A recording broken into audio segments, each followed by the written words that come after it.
Hello, everyone, and welcome to this installment of 10 Minutes for Me. My name is Alexis Buxo, and I'm a rising senior at the Academy of the Holy Cross. I'm excited to talk to you today about the 7 skills of self-management. But before we get into it, I want to know what your current self-management routine is. So drop it in the comments, drop it in the chat, and just let us know. What do you do to manage new stressors in your life, old stressors? How do you cope? What's your routine? I'll give you some time to do that.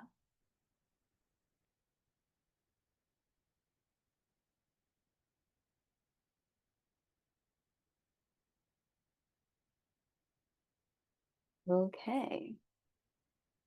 So I'll tell you a little bit about self-management. It's the ability to have full control over your urges, your thoughts, and your habits. A person with fully realized self-management skills can confidently attack any target. And mhm, okay. And ready to learn the 7 skills and 7 secrets. Let's get into it. Oh, oh,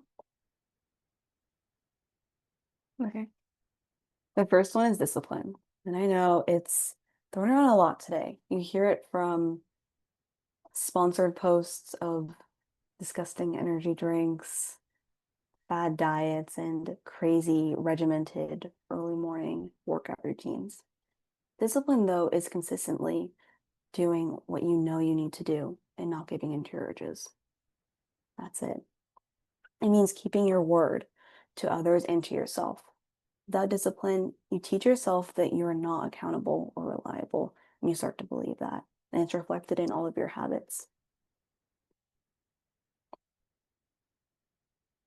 And the difference between people who have a lot of different discipline and people who don't isn't that much. People who do have lots of discipline in their lives aren't impervious to being lethargic or laziness. They still don't want to do the dishes. They also don't want to make their beds in the morning. They don't want to brush their teeth, but they still implement those habits because they know that it's beneficial in the long run and they're willing to sacrifice short-term pleasure for long-term happiness. And a tip for implementing discipline into your routine, into your life, is to notice when you allow yourself to give in to a desire in the moment. So let's say that you've been on your phone for 3 hours and you know you have an assignment due in 2 days. And you wake up from your days and check the time. You see it's been 3 hours. Instead of just being a zombie and going back to your phone for another two, putting down the phone and saying, let me get back to my work, is an act of discipline that anyone can start doing today. The next pillar of self-management is to value your time. Have you ever sat and watched a day go by and felt frustrated that you didn't accomplish what you needed to do?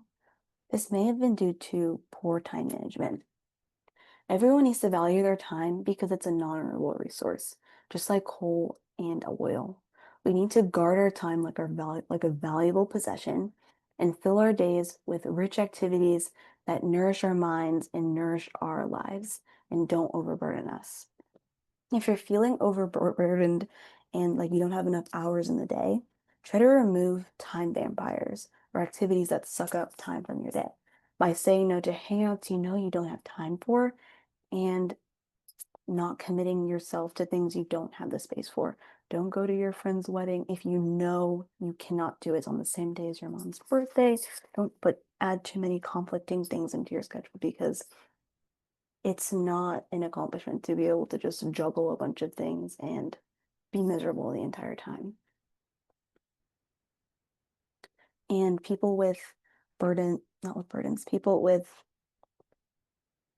boundaries on their time are people who others enjoy being around more because they demonstrate that they have priorities in their life and they allow certain things to get in and others not to. On the topic of not letting in certain things, negative thoughts, number 3. Thoughts are physical realities that wreak havoc on your body and mind. Thoughts are real, intangible things. When you think up a bad thought about yourself, it's a physical weight in your body. It sits in there and weighs you down. And negative thoughts cloud your self-esteem and self-confidence. If you have a narrative in your head that you're a chronic procrastinator or are always late, for example, you'll excuse yourself from cramming for a test the night before and always being late for friend hangouts. You'll excuse those behaviors and continue a pattern of self-destructive actions that will make you into what you and make you into your thoughts. And a great tip that I learned recently for overcoming negative thoughts is to view it as a bad slide on a slideshow. Oh, ironic, I know. So visualize everything in your head. Put it all on the slide. What are you thinking? What are you anxious about? What did this person do to you? What did you do? What are you worried about? Everything packed on that slide in your mind. And look at it, analyze it, let it sink in, and then next slide. Change it to another slide. And that other slide can be filled with some positive self-talk. Number 4. The way you speak to yourself impacts how you treat yourself and others. If you don't value yourself and what value you are, not only to others, but to yourself, you go into the world with a dark cloud all around you. And it's going to be really difficult to give any love and attention to others because you don't really give it to yourself. A really simple way to change these negative thought habits is through daily affirmations. I know daily affirmations can sound silly, looking at yourself in the mirror, saying that I am beautiful, I'm strong, I'm resilient. They look a little corny, but it works to rewire your brain. If you keep telling yourself that you are beautiful, you are worthy, you are strong and smart, it becomes true to yourself and you start to believe it. Next one, step 5, or skill 5, is to face your fears. Oh, no, it's not. The next step is to have clearly defined goals. Yes, goals are vital to streamlining school and work life. Companies have even made massive efforts to create retreats for their employees to improve their goal setting and the application of those things. However, goals should be applied to all aspects of life: mind, body, relationship, spirit, everything. When you set a clear image of what you want, it is easier to follow through instead of a general idea, a vague kind of picture of where you want your life to go. Oh, I want better health. Oh, I want better sleep. Oh, I want better relationships. A great way to cement them into a physical object that you can see on a daily basis, and a really fun one that I've started doing, is to go online, go on Pinterest, make a board of these inspirational photos that represent places you want to go, who you want to be, who you see yourself as in the future. Print them out and make a collage and stick it on your wall, stick it in your car, stick it anywhere that you'll see it every day. And it's a great reminder of where you see your life going and your goals. The next one, step 6, is to face your fears and be fearless. When I say fear, I'm not just talking about a fear of spiders or heights. I'm talking about deeper ones, like a fear of rejection or a fear of being judged or feeling or fear of isolation.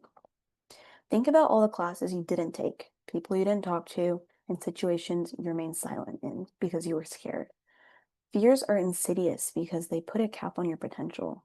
Often people don't go after their dreams because they're afraid of failing for themselves and others. But failure is life's greatest teacher and shouldn't be feared. When you listen to interviews from famous actors, musicians, filmmakers, and athletes, they'll tell you that they didn't get where they are by just trying once and just getting skyrocketed to the top. They fell down. They missed their goal times. They got rejected from labels. got bad reviews, but they kept fighting. What would you do? What would you chase if you weren't afraid of being judged or didn't fear failing? A really humbling exercise that I've started doing recently is writing down situations in my day, in my year, in my life where I chose not to do something because I was afraid of the outcome. And then drawing a little arrow and next to it, maybe in a different color, writing what a fearless person would have done in that situation. And just remember that for the next time you're in that situation, you would know what you want to do. And last step, step 7, none of these can come together without silence. It may sound simple, but silence allows you to reflect on the thoughts that are under the surface. They allow you to unearth things that have been creeping around in your mind and helps you to label emotions, label experiences, and figure out what goals you want in your life, where you want your life to go, and also the bad habits that have been creeping around. And if you have a really busy schedule and you think having a moment of silence is impossible for you, a great time to squeeze it in is at the very end of the day. Instead of going on your phone before you go to bed, turn off the lights and look at the wall, close your eyes, and just think about your day. What happened that day?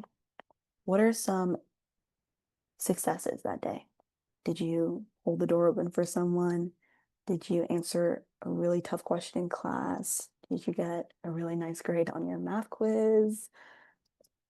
Anything positive that happened in the day. Give yourself a pat on the back because we really need to praise ourselves more.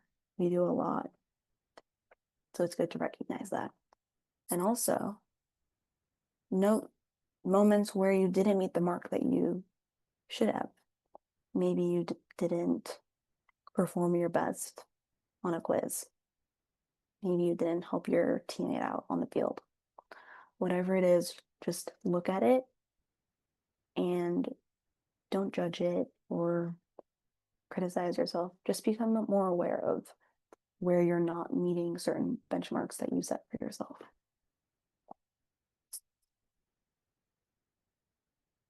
Last one. Conclusion.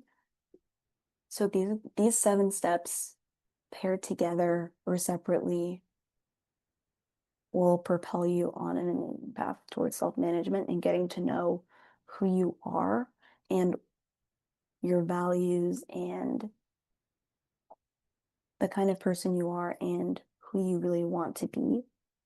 And these have really helped me to realize what I want to do with my life, my purpose, and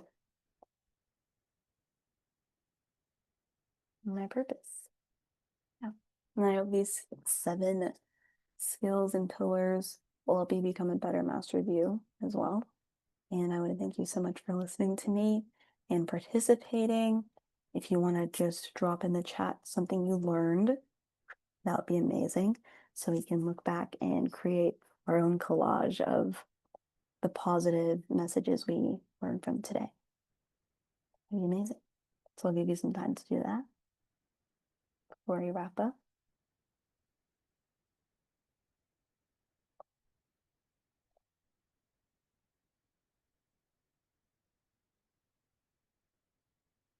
All right. Thank you for everyone who left a comment. And thank you for listening. I hope everyone has a great day, great rest of your day, a blessed day, and a mindful day. Thank you so much.